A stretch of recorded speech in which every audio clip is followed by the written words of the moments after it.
Okay, so this is the Empire of Japan. And Japan had a really big issue. You see, in World War II, Japan had an agreement with Germany and Italy to take over most of the world. They had a meeting and said, our countries are looking kind of tiny on this map. Y'all thinking what I'm thinking? They all put their hands in the middle and said, Axis on 3. 1, 2. Okay, so Germany was like, well, we'll start with Europe. Italy was like, well, shit. We'll take the Mediterranean and I guess North Africa. And Japan was like, well, damn, we'll just take everybody that y'all think look like us. Germany and Italy was like, okay, cool. That'll make things easier. Deal. And they spit on their hands and shook on it. Okay, now stay with me. One of the main reasons Japan wanted to expand is because they lacked natural resources, unlike their Asian and Pacific neighbors, including the Philippines. But at the time, the Philippines was still a U.S. colony, along with Hawaii. This is important. You see, nobody wanted beef with the United States if they could help it. But sometimes greedy people become their own downfall. So Japan came up with a plan. You see, Japan knew they had to give themselves a head start if they wanted to take the Philippines from the US. But Hawaii, which is very close to the Philippines,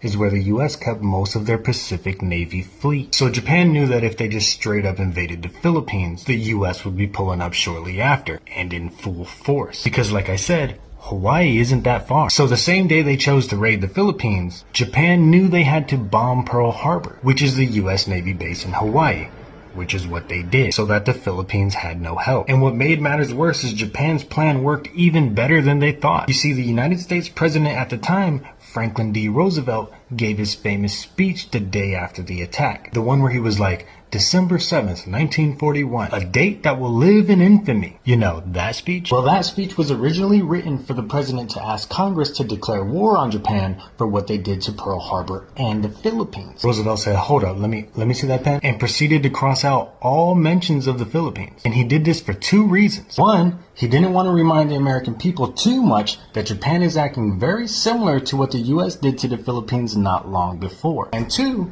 he didn't really think Americans would care as much if he included saving a bunch of brown people in his reasons to go to war. Anyway, till this day, that's why when people bring up remembering December 7th and Pearl Harbor, nobody says remember the Philippines.